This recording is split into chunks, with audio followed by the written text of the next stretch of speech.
بسم اللہ الرحمن الرحیم وإلہکم الہ واحد لا الہ الا هو الرحمن الرحیم صدق اللہ العظیم وصدق رسولہ النبی الکریم۔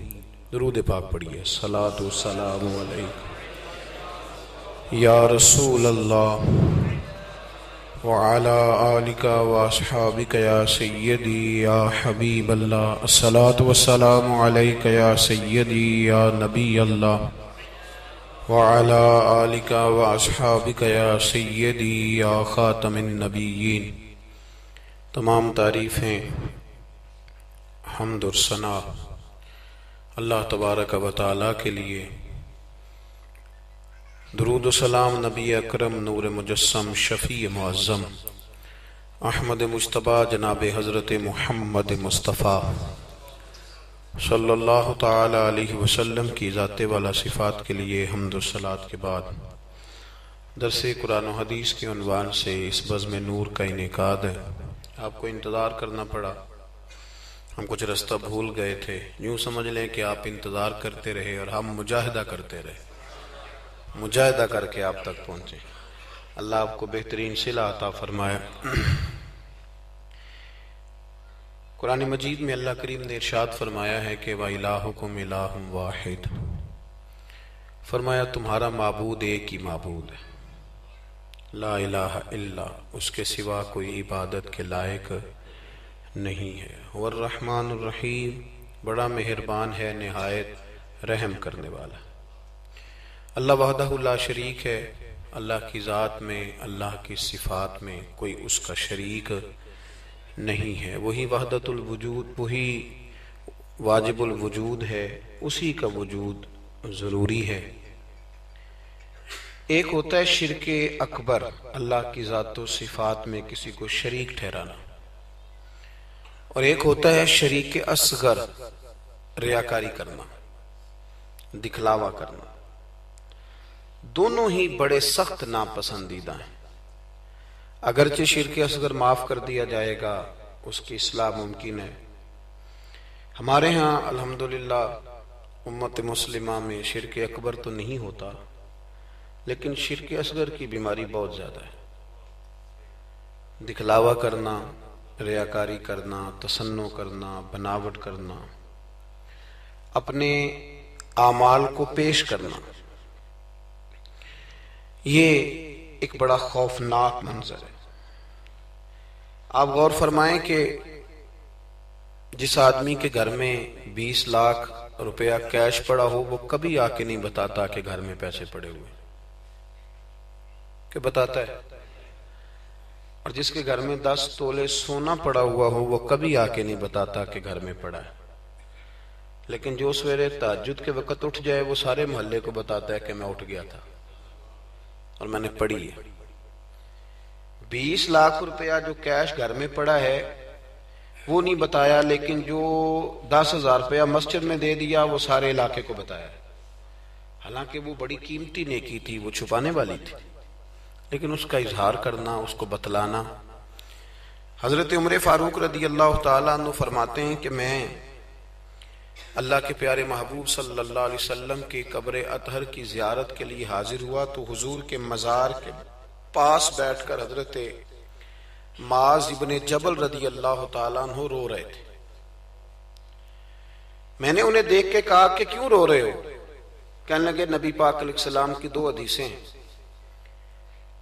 جن کی وجہ سے میں بڑا پریشان رہتا ہوں، میں سوچتا ہوں کہیں میں زد میں نہ آ جاؤں۔ ابن ماجہ میں حدیث موجود ہے۔ حضرت سیدنا عمر فاروق رضی اللہ تعالیٰ عنہ فرماتے ہیں کہ میں نے ان سے پوچھا کہ وہ 2 باتیں کون سی ہیں؟ تو فرمانے لگے، ایک تو نبی پاک صلی اللہ علیہ وسلم نے یہ فرمایا تھا کہ اللہ فرماتا ہے جس نے میرے ولی سے دشمنی کی، میرا اس کے خلاف اعلان جنگ ہے۔ تو حضرت معاذ ابن جبل کے رونے کی وجہ محدثین اور شارحین نے یہ بیان کی کہ وہ رو اس لیے رہے تھے کہ کیا پتہ چلے گا کہ اللہ کے بندوں میں سے ولی کون ہے، تو کہیں بھول کر بھی کسی کی بے ادبی نہ کر بیٹھوں، اس لیے وہ رویا کرتے تھے، ڈرا۔ یہاں تو لوگوں کو پتہ ہوتا ہے نا یہ ولی ہے اللہ کا، پتہ ہے نا لوگوں کو کہ داتا صاحب اللہ کے ولی ہیں، خواجہ معین الدین اجمیری اللہ کے، حضرت بایزید بستامی اللہ کے ولی ہیں، حضرت جنید بغدادی اللہ کے، لیکن پھر بھی لوگ بے ادبی کرتے ہیں. پتہ ہے چونکہ حضرت معاذ ابن جبل فرماتے مجھے پتہ نہیں اس لیے ڈر لگتا ہے. اور دوسرا حضرت معاذ، اس مسجد میں اذان ہوگی جی، یہاں اذان ہوتی نہیں، یہ جو ابھی ہونی ہے نا جی ٹھیک.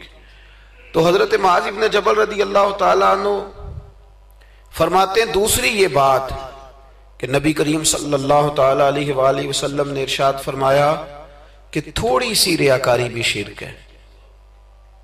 تھوڑی سی، سیاستہ کی روایت درس کر رہا ہوں، یعنی یہ نہیں ہو سکتا کہ چلیں آپ تھوڑی سی کر لیں اور باقی سارے مخلص ہو جائیں، یہ نہیں فرمایا، بلکہ فرمایا تھوڑی سی ریاکاری بھی شرک ہے. تھوڑا سا بھی دکھلاوا نہ کرو، تھوڑا سا، چونکہ ذات الہی کے لیے جو کام کر رہے ہو وہ بندوں کو کیوں بتا رہے ہو؟ جو کام اللہ کی رضا کے لیے، اس میں بندوں کی شراکت کا کیا معنی ہوگا؟ میرے عزیز دوستو، ہمارے ہاں معاشرے میں گھٹن تب پیدا ہوتی ہے جب لوگ نیکیاں چھپ کے نہیں کرتے. بہت سارے لوگوں کو نماز پڑھ کے بھی سکون نہیں ملتا، ذکر کر کے بھی سکون ہے، اس لیے کہ کہیں نہ کہیں ان کے دل میں یہ بات بیٹھ جاتی ہے کہ میں نفل پڑھنے لگا ہوں، اللہ کرے کسی کی نظر پڑ جائے اور وہ دیکھ کے کہہ دے کہ میں نہ، کیا میری بات، کیا میرا رویہ.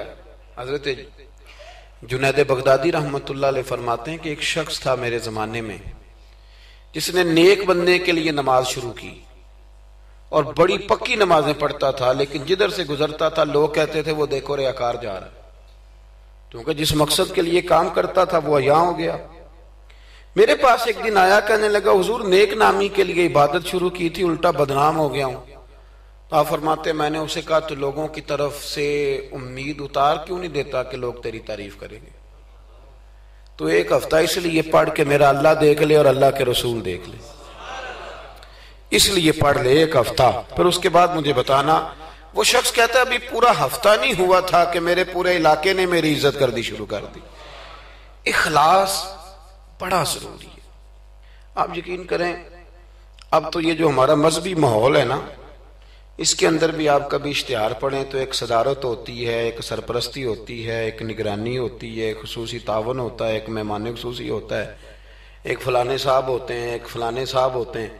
تو کئی دفعہ بندہ سوچ میں پڑ جاتا ہے کہ یار حد ہو گئی ہے، اس گاؤں میں صرف 6 ہی بندے ہیں، یہی صرف قابل بندے تھے جن کے نام لکھ دیے گئے، اور پھر جس کے پاس نوٹوں کی دتھی ہوتی ہے اس کا فرنٹ سیٹ پہ اس کا نام لکھا ہوا ہوتا ہے، وہ آگے ہوتا ہے. ایسے تو نہ کریں آپ. اخلاص دیکھیں نا، جو بندہ ویڈیو میں آ گیا اس کا تو سب کو پتا چل گیا کہ محفل میں آیا ہوا تھا، تو جو ویڈیو میں نہیں آیا اس کا بندوں کو پتا چلے نہ چلے، رب رسول کو تو پتا ہے نا کہ آیا ہوا تھا. آپ کی اس محفل کا مہمان خصوصی پتا کون ہے؟ بتا دوں؟ میں نہیں، میں تو سیدھا سٹیج پہ آیا ہوں، سٹیج سے سیدھا گاڑی میں جاؤں گا.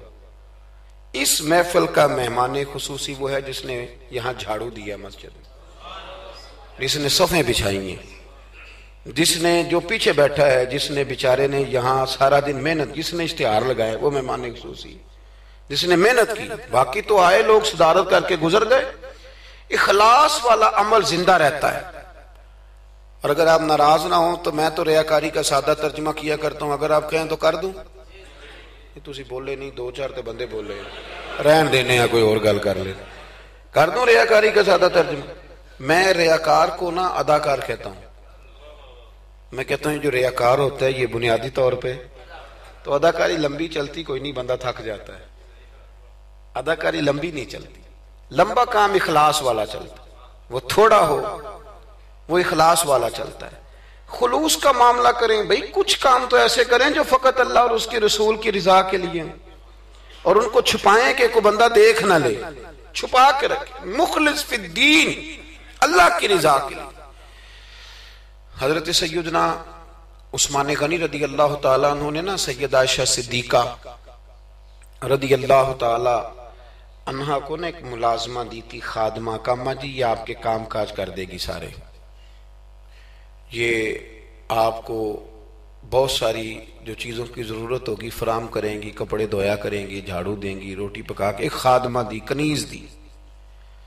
وہ کنیز کہتی ہے کہ میں تو گئی تھی حضرت عائشہ کی خدمت کرنے، اور وہاں منظر یہ تھا کہ جناب عائشہ میرے بھی سارے کام کر دیتی تھی۔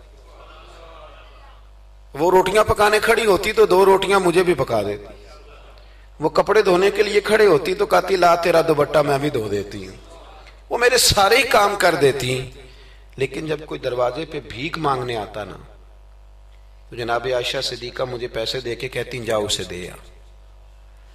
تو میں عرض کرتی کہ اماں جی سارے کام آپ میرے بھی کر دیتی ہیں، اور جب باہر کچھ دینے کی باری آتی ہے تو آپ مجھے بھیجتی ہیں، تو اس میں کیا حکمت ہے؟ تو جناب عائشہ صدیقہ رضی اللہ تعالیٰ عنہ کی سوچ دیکھیں، پھر لوٹیں میرے دوست، دیکھیں ہماری اماں ہماری تربیت کیسے کرتی، دیکھیں ان کا انداز فکر کیا ہے سوچنے کا۔ جناب عائشہ صدیقہ رضی اللہ تعالیٰ عنہ فرمانے لگی جب تو باہر جا کے اس کو خیرات دے گی نا تو وہ تجھے دعا دے گی، تو وہ سمجھے گی کہ یہ مجھے دے رہی ہے، وہ دعا بھی تجھے ہی دے جائے گی۔ میں دعا بھی نہیں لینا چاہتی، میں نے جو بھی اجر لینا ہے قیامت کے دن اپنے رب کریم سے ہی لینا ہے۔ میں چاہتی ہوں کہ دعا بھی تو ہی لے لے، میں دعا والا۔ یہاں تو 36 مرتبہ شکریہ ادا کرنا پڑتا ہے، 36 مرتبہ۔ فلانا آیا اس کا بھی شکریہ، فلانا آیا اس کا بھی شکریہ، فلاں صاحب آئے ان کا بھی شکریہ، اتنے شکریہ ادا کرنے پڑتے ہیں۔ اور ہمارے تو دیہاتوں میں لوگ کہتے ہیں نیکی تے میں کراں پر ایکڑا نہ نیکی کر دینے۔ میں کہ چلو انہوں نے کہنے ہیں تساں نیکی کیتی تہاڈے اشتہار چھپوا دینا، بندہ بڑا چنگا بھی میرے نال نیکی کر گئے، اس کے پوسٹر لگنے چاہیے۔ نیکی کس کے لیے کی تھی؟ بولیے سارے بولیے، تو اللہ کو بتانے کی ضرورت ہے۔ ہمارے ہاں تو ختموں میں بڑا برا حال ہوتا ہے، ایک لسٹ دی جاتی ہے بڑی لمبی، مجھے بھی ایک جگہ لسٹ دے دی، اس پہ لکھا تھا کہ 5000 قرآن پاک پڑھا ہے، حالانکہ مرنے والے کا اپنا بیٹا ایک سپارہ بھی نہیں پڑھتا، وہ ایک سپارہ بھی نہیں پڑھتا۔ 5000 قرآن پاک، اتنے لاکھ درود شریف۔ تو میں نے دعا شروع کی تو میں نے کہا کہ یا اللہ جو پڑھایا جانے والے کی روح کو بخش دے۔ تو بعد میں مجھے وہ کہنے لگے پیر صاحب آپ نے بتایا ہی نہیں کیا کچھ پڑھا تھا۔ میں کہا کہنے دسنا ساجے، کس کو بتانا تھا؟ ثواب کس نے دینا ہے؟ اس کو ضرورت ہے بتانے کی؟ معاذ اللہ، آپ کیسی بات کرتے ہیں؟ یعنی یہ ثواب بھی اب بندوں کو بتائیں گے؟ پھر جی یہ 50,000 روپیہ میں اپنے ابا جی کی طرف مسجد دینے لگا ہوں تو یہ ختم میں یہ بھی اعلان کر دیں۔ اچھا جناب ابا جی آپ کو کیا دے گئے؟ کہنے لگا 2-4 ایکڑ زمین بھی، کاروبار بھی، پیسے بھی۔ تو میں نے کہا اس نے بھی مسجد میں اعلان کرایا تھا کہ بغیر اعلان کے دے گیا ہے؟ میں تو نہیں، وہ تو بغیر اعلان کے دے گیا، تو اس میں سے 20,000 دے رہا، اس کا بھی اعلان کرا رہا ہے۔ اور قاری صاحب بیچارے کئی دفعہ خطیب صاحب الجھ جاتے ہیں، اس لیے کہ جب وہ 1000 روپیہ دینے آتا ہے تو کہتا ہے صحیح کر کے دسیا دے محمد بشیر دکھن علامت بندے پہاڑ والا سمجھ لیں، صحیح کر کے بتانا، ہنسنے کے لیے نہیں رونے کے لیے بات کر رہا ہوں۔ یہ اتنا برا حال ہو جائے گا ہمارا، کس کو بتاتے پھرتے؟ اور میں نے دیکھا نوٹ کھول کر لوگ لے آتے۔ اس طرح نہ کریں، نیکیوں کو چھپائیں، چھپی ہوئی چیزیں قیمتی ہوتی ہیں، یہ قیمتی چیزیں ہوتی ہیں، یہ قیمتی ہوتی ہیں۔ حضرت عبداللہ ابن مبارک بہت بڑے درویش گزرے، عالم بھی تھے، صوفی بھی تھے، درویش بھی تھے، حدیث کے بہت بڑے استاد بھی تھے، اور جو صوفیہ سابقون الاولون ہوئے ان میں آپ کا نام ہے۔ آپ نہ اکثر اپنے کوفے کے علماء سے استفادہ کرنے کے لیے نہ کوفے آیا کرتے تھے۔ ہر شعبے میں کچھ لوگ اسپیشلسٹ ہوتے ہیں، تو علماء کے شعبے میں بھی کچھ لوگ اسپیشلسٹ ہوتے ہیں۔ یہ الگ بات ہے کہ آج کل جو ایک عمرہ کر رہا ہے وہ مفتی ہوتا ہے، اور اگر حج کر رہا ہے تو پھر تو شیخ الحدیث ہے، وہ کہتا ہے سارے مسئلے اب میں ہی بتاؤں گا، اور دو کی کتابیں پڑھ لے تو پھر تو کہتا ہے مولویوں کی پتہ ہوئے، سارا پتہ تو مجھے۔ اللہ تعالیٰ سمجھنے کی توفیق دے۔ حضرت عبداللہ ابن مبارک جاتے تھے کوفے کے علماء کے پاس، اور وہاں جا کر کے ان سے استفادہ کرتے تھے۔ اب تو ہوٹل بن گئے ہیں، آپ جس ملک میں جس ایریے میں جاتے ہیں ہوٹل بک کر دیا جاتا ہے، اب وہاں قیام کرتے ہیں۔ اس زمانے میں یہ طریقہ نہیں تھا۔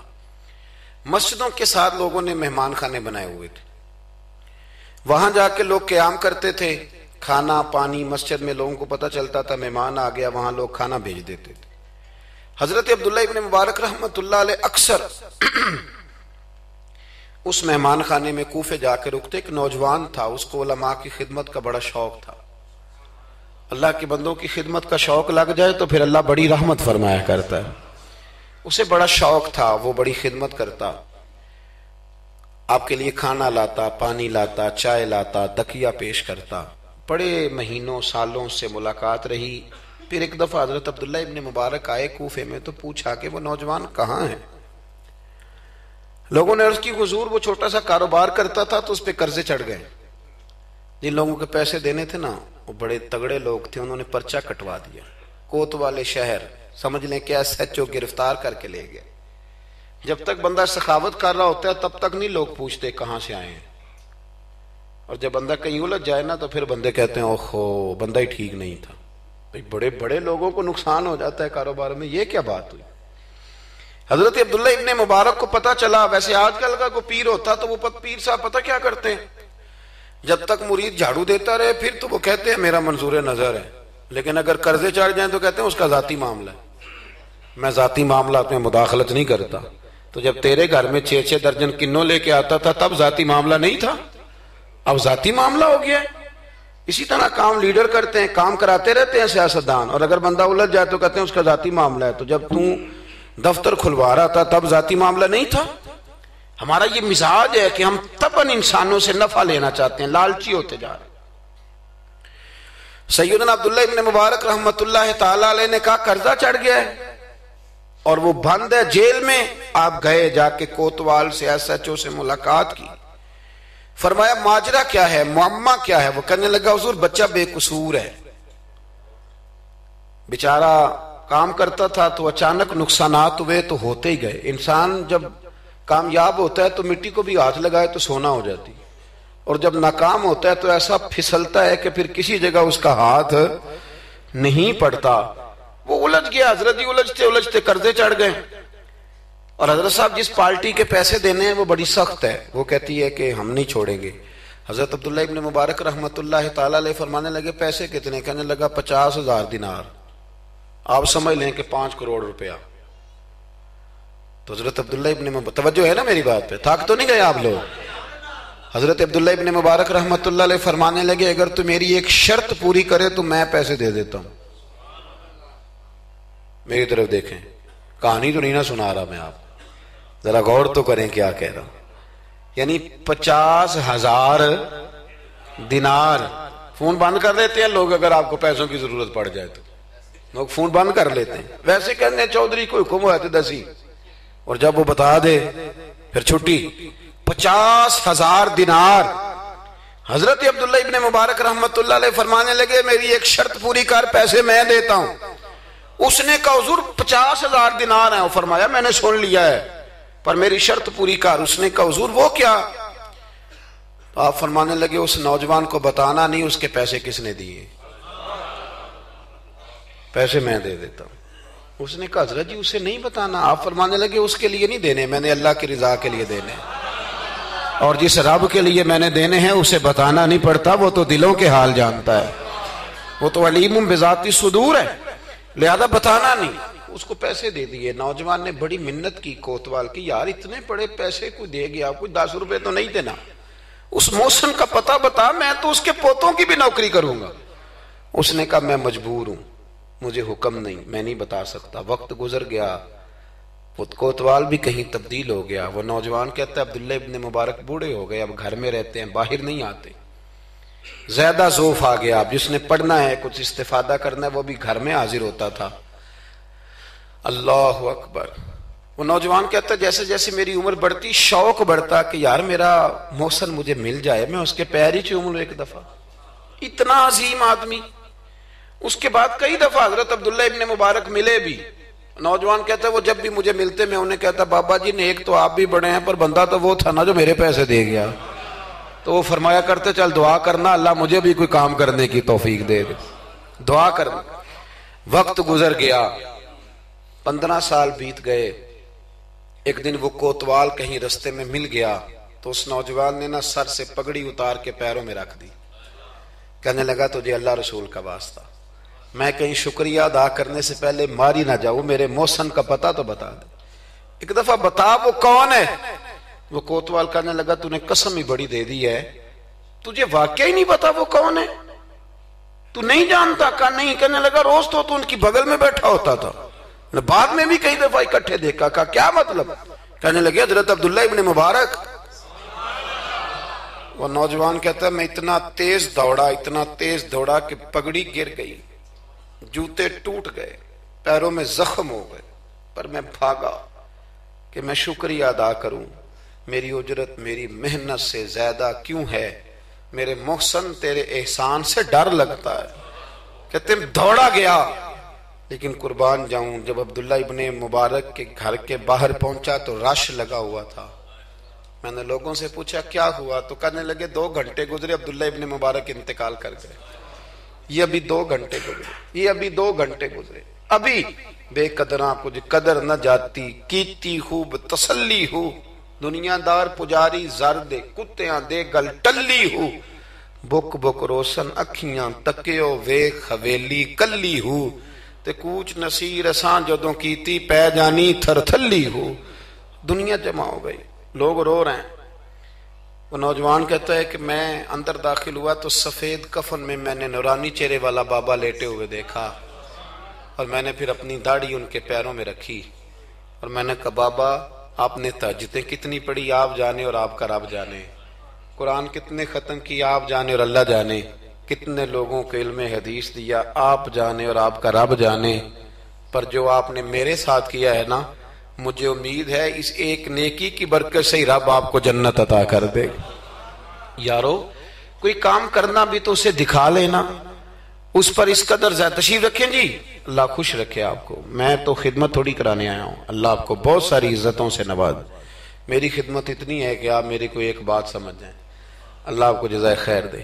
عزیز دوست, اگر مزاج میں خلوص ہو, ایک دیکھیں نا, بیوی کو آپ سارا خرچہ دیں, اس کی ہر بات مانے, لیکن اسے پتہ چل جائے کہ میرے ساتھ مخلص نہیں, کہیں اور بھی اس کی نظر ہے تو گھر بستا ہے. اور اگر خامد کو پتہ چل جائے کہ کپڑے بھی وقت پہ دھو کے دیتی ہے, روٹی بھی ٹائم پہ پکاتی ہے, لیکن میرے ساتھ مخلص نہیں, تو گھر چلتا ہے؟ اخلاص نہ ہو تو گھر نہیں چلتا, تو پورا دین کیسے چلے گا؟ لیکن لوگ دکھاتے پھرتے ہیں اپنا, آپ بتاتے پھرتے ہیں, الجھ گئے ہیں. کیا ضرورت ہے ان چیزوں کی؟ اگر آپ کے اندر خوشبو ہے تو خوشبو کو تھوڑی ضرورت ہے کہ وہ بتائے کہ میں خوشبو ہوں. خوشبو بتایا نہیں کرتی, خوشبو آیا کرتی ہے. خوشبو بولیے آیا کرتی. امام زین العابدین, بس بات سمیٹنے لگا ہوں, امام زین العابدین حضرت امام حسین کے کربلا میں بچنے والے اکیلے شہزادے, نواسہ رسول, جگر گوشہ بطول, حضرت سیدنا امام زین العابدین بیمار کربلا رضی اللہ تعالیٰ عنہ. امام زین العابدین نا, ان کا وصال ہوا تو جب ان کو غسل دیا جانے لگا تو ان کی پشت پر موٹے موٹے نشان تھے. لوگوں نے آپ کے صاحبزادے سے کہا یہ نشان کس بات کے ہیں؟ تو صاحبزادے رو پڑے, فرمانے لگے میرے ابا جی نا رات کو اناج کی بوریاں اپنی پشت پہ رکھ کے غریبوں کے گھروں میں پہنچا کے آیا کرتے. تب لوگوں میں تجسس پیدا ہوا کہ صاحبزادے آپ کہاں رہتے تھے؟ تو فرمانے لگے میں کئی دفعہ عرض کرتا تھا کہ مجھے دے دیں, میں دے آتا ہوں. تو فرمایا کرتے تھے پتر اگر تمہیں دوں گا تو پھر اس غریب کا نام بھی بتانا پڑے گا, پھر اس غریب کا نام بھی بتانا پڑے گا, تو میں اسے رسوا نہیں کر سکتا. میرا اس کا اور میرے اللہ کا راز ہے. یار کوئی تو نیکی ہو جو چھپی. ہمارے ہاں لوگ کہتے ہیں جی پہلے پتہ کرانا ہے بندہ مستحق ہے کہ نہیں, ہے نا جی. پہلے میں نے امام شافعی سے بھی ایک بندے نے آ کے کہا تھا, اس نے کہا تھی میرا دل بڑا کرتا ہے سخاوت کروں پر مستحق بندہ کوئی نہیں ملتا. تو امام صاحب فرمانے لگے تیرے پاس جو کچھ اللہ نے تجھے دیا ہے تو اس کا مستحق تھا, تیرا حق بنتا تھا. وہ چپ کر گیا. کہنے لگے اگر رب کریم نے تیری خوبی کوئی نہیں دیکھی اور تجھے اپنے فضل سے عطا کر دیا تو اللہ کے بندوں کو کیوں ٹٹولتا پھرتا ہے؟ اب تو انٹرویو اتنا سخت لیا جاتا ہے, اتنا سخت غریب کا انٹرویو ہوتا ہے کہ وہ کہتا ہے اس خیرات سے تو مر جانا ہی بہتر ہے. اتنا سخت انٹرویو لیا جاتا ہے. ہم سخت ہو گئے ہیں ہمارے مزاجوں میں. ہر مانگنے والا آدمی دکاندار. میں رات کو نا لاہور تھا, تو واپسی پہ ایک جگہ پہ نا لاہور سے آتے ہوئے ایک پیٹرول پمپ پہ قریب ہی لاہور کے بریک لگائی بچے نے, کچھ تیل بھروانا تھا, کچھ اور طبی ضروریات تھیں. تو ایک بچی کوئی 10-12 سال کی, وہ قریب آ گئی کھلونے لے کے. تو اس نے کہا انکل جی کھلونا لے لو. میں نے اس سے کہا بچے سے کہ کھلونا ہم نے کیا لینا ہے، اس کو 10-20 روپے دو اور ساتھ اس کو کہو کہ بیٹی رات بڑی ہو گئی ہے گھر چلی جا، زمانہ ٹھیک نہیں۔ تو اس نے شیشہ کھول کے 20 روپے اس کی طرف بڑھائے تو بچی کہنے لگی انکل میں مانگتی نہیں۔ تو بیٹیاں نا، میری بیٹی کی عمر کی تھی وہ بھی، میں نے بڑی عجیب سی طبیعت میں بات اتری تو میں نے کہا بھی اس سے کھلونا خرید لو، 200 روپے کا کھلونا خریدا۔ تو اس کو میں نے کہا پتر اتنی رات کو یہاں کیوں گھومتی ہو، 10 بجنے کو ہیں اور آپ اس وقت؟ تو کہنے لگی چچا وہ سامنے کرسی پہ میرے ابا جی بیٹھے، ان کا ایکسیڈنٹ ہو گیا اور ان کی ایک ٹانگ اور ایک بازو کام نہیں کرتا۔ تو میں آپ کو افغانستان کی غربت نہیں سنا رہا، یہ میں آپ کو اپنے ملک کی بات بتا رہا ہوں۔ ہمارے ہاں جس کے پاس 4 پیسے آتے ہیں وہ کہتا ہے ساری دنیا ہی امیر ہے، وہ پھر غریبوں کا دکھ بھول جاتا ہے۔ تو کہنے لگی وہ میرے ابا جی بیٹھے ہیں، میں ان کے ساتھ آئی ہوں، تھوڑا سا سامان اور بیچنا ہے پھر ہم نے گھر چلے جانا ہے۔ تو وہ ساری رات میری آنکھوں کے سامنے بچی گھومتی رہی، میں سوچتا رہا کہ اللہ تو مہربانی فرما، بیٹیاں تو برابر ہوتی ہیں، بیٹیاں تو برابر ہوتی ہیں۔ کہنے لگی سودا ابا ہی لے کے آتا ہے پر وہ چل نہیں سکتا۔ میں کہہ رہا تھا یار کیا کرنا ہے ان دولتوں کا جو لوگوں نے سمیٹ کے جیبوں میں رکھی ہوئی ہیں، کس کام کی؟ بشرط یہ ہے کہ ہم تو پیسے وہاں لگائیں گے جہاں میچ ہوگا نا کپ کا، اور ہمیں مہمان خصوصی بنایا جائے گا، وہاں ہم پیسہ خرچ کریں گے۔ اور ہمیں جب کبڈی میں بلایا جائے گا کہ چلو صاحب آپ مہمان خصوصی ہیں تو آپ نے اتنے پیسے دینے ہیں، تو وہاں ہم دیں گے جہاں فوٹو بازی ہوگی۔ اخلاص، خلوص، للہیت، یہ حسن ہے، اس کو اپنائیے، اللہ ہمیں سمجھنے کی توفیق عطا فرمائے۔ میں مسافر سا آدمی ہوں، ابھی ایک جگہ پہ اور بھی آگے جانا ہے، اور یہ بھی دعا کریں کہ رات کا وقت ہے، کوئی رستہ آسانی سے مل جائے۔ ہم جو پروٹوکول نہ لینے والے بندے ہیں نا، انہیں رستہ بھی مشکل سے ملتا ہے۔ پروٹوکول والے ہوں نا جی، جماعتیں ہوں بڑی بڑی، ایک جماعت کا صدر اس کونے میں کھڑا ہے، ایک اگلے محلے میں کھڑا ہے، ایک اگلے میں، پھر ذرا آسان ہو جاتا ہے۔ جگہ جگہ پروٹوکول ہوتا ہے نا، بغیر پروٹوکول کے جب گاڑیاں چلتی ہیں تو پھر اندھیروں میں کھو بھی جاتی ہیں کئی دفعہ۔ اللہ تعالیٰ آپ کو بڑی عزتیں عطا کرے اور بہت ساری برکتیں دے۔ میں دعا کے بعد رخصت لوں گا، کیونکہ جب آپ ملنے کے لیے دوڑتے ہیں تو کئی دفعہ بڑی دقت ہوتی ہے کہ یار لوگ پیار کر رہے تھے کیوں نکل گئے، لیکن آگے بھی کچھ لوگ انتظار کر رہے ہیں۔ اللہ آپ کو سلامتی عطا کرے۔ اللہم صلی علی سیدنا و مولانا محمد عدد ما فی علم اللہ صلاۃ دائمۃ بدوام ملک اللہ۔ اللہ جن لوگوں نے بندوبست کیا ان کی کوشش قبول فرما، جو تشریف لائے انہیں قدم قدم پہ راحتیں عطا فرما۔ اے عرش و فرش کے مالک ہمارے گناہ معاف کر دے، ہمارے گناہ معاف کر دے، ہمارے گناہ معاف کر دے۔ بھول جاتے ہیں ہم سے درگزر فرما، ہمارے حق میں رحمت والے فیصلے فرما، امت کی خیر فرما، امت کی خیر فرما، امت کی خیر فرما۔ اے اللہ کشمیر کی بیٹیاں روتی ہیں ان کی مدد فرما، فلسطین کی مائیں تڑپتی ہیں ان کی مدد فرما، برما کے مجبور خیموں میں رہتے ہیں ان کی مدد فرما۔ عراق، شام، فلسطین سارا ٹوٹ گیا ہے، اللہ ان کی مدد فرما۔ پاکستان کو نظام مصطفیٰ صلی اللہ علیہ وسلم کا گہوارہ بنا دے، ہماری مسجدیں آباد کر دے، ہماری مسجدیں آباد کر دے، ہمارے دلوں کو روشن فرما دے۔ اے اللہ مرنے سے قبل سچی توبہ کی توفیق دینا، اے اللہ ایمانداروں جیسی موت دینا، ہمیں پردہ پوشی عطا کر دے، ہمارے گناہ بخش دے، ہمارے حال پہ رحمت کر دے، ہمارے ساتھ درگزر والا معاملہ فرما، ہماری اس بستی پر اس گاؤں پر اپنا فضل فرما۔ اللہم انا نسألک العفو والعافیۃ فی الدین والدنیا والآخرہ۔ اللہم اعز الاسلام والمسلمین فانصرنا علی القوم الکافرین، وصلی اللہ تعالی علی حبیبہ سیدنا و مولانا محمد۔ السلام علیکم۔